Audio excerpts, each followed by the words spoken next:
Welcome back. Well, let's get more on this decision by the High Court allowing the Department of Basic Education, after that application by AfriForum, to publish this year's matric results. To, in other words, not just, tell the learners how well they did, but to actually give them to media organizations for publishing with a number rather than the learner's name. Basil Manuel is Executive Director of the Teaching Union Naptosa.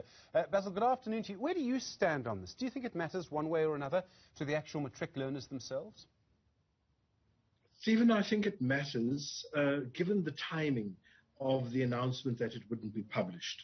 I think had more time been given and more application been made to the decision, I think it would have been a storm in the teacup. However, given that it was so late, I think many people got a shock. But it also just underscores that we are going through this whole papaya story and how we will interpret and misinterpret things that are there. So our people are vested in the outcomes of the matric exam. It's a high-stakes exam. So I'm not surprised that so many people wanted to see the publication. The downside being, of course, that there are children that will suffer from the public humiliation because notwithstanding what the judgment says, people know who are in the schools and people will be with those who don't make it. But the one plus factor is that this actually is a relief for schools because the results are being released when schools are open. Can you imagine those celebrating jolly matriculants somersaulting all over the show and making a noise during the school day, what that would have done? So it certainly is a relief for schools that this will be released the night before.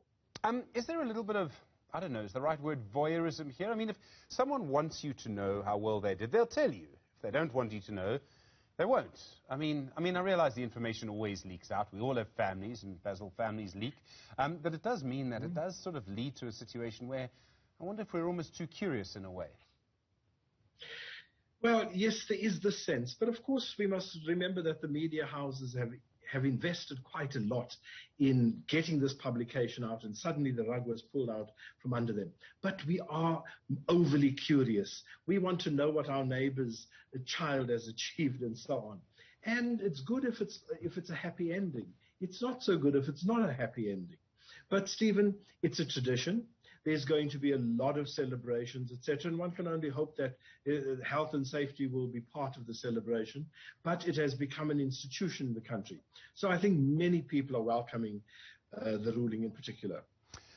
I wonder if we're allowed to worry a little bit about the class of 2021. I mean, they're the first time in our history, really, that it's a class that had to go through not one, but really 2 years really of COVID-19. Do you think those results are do you think that's going to be reflected in their results? I mean, they and the teachers who were teaching them were under immense strain.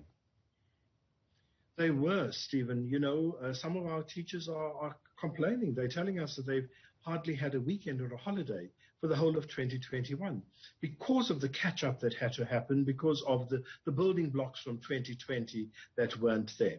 Now, if the 2021 matriculants had a tough time, just imagine those in matric in 2022 that had a full 2 years of 50% schooling.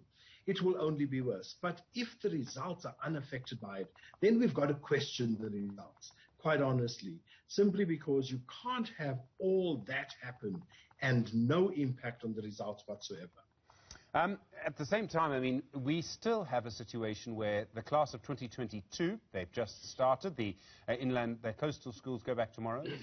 They are still, not all of them, I mean, the matric classes are back to full time, but there are so many learners in the country who are still only going to school every second day or every second week. We've had the minister herself talking about this. I have not seen any sign from the National Coronavirus Command Council that they're moving on this. Is it time to get everyone back into school full time? Can it be done safely? Stephen, we've made the call as Naptosa. We've asked that this be reviewed urgently. We can no longer defend the rotational learning. The losses are far too great, and the pressure on individual children and families and teachers is far too great. But we didn't it's not just a thumb suck. We've consulted with the medical people, our scientists, Dr. Mahdi in particular, and he advised us, adamantly so, that this is the time to go back, and that the impact of going back full-time, even if we can't maintain the social distance as it stands now, will be minimal. And so we've asked for the minister to take this to the Command Council. We've asked for the Command Council to meet around this matter. And so we are now in a waiting game. We really cannot afford. Stephen, I visited 2 primary schools, only 2. And at both of them, the grade 3 teachers were telling me about the huge uphill climb to get the children to read in grade 3, because they simply just haven't managed to do it in grade 1 and 2. Now, if you extrapolate that to the entire population, just imagine the learning losses only in reading. Forget about writing, forget about mathematics, and you will see what a major problem it is. Knowing that if a child can't read, they're punished for the rest of their lives in school, because everything is about reading. Isn't it just? Basil Manuel, I really do appreciate the time. Thank you very much indeed, from the teaching union Naptosa.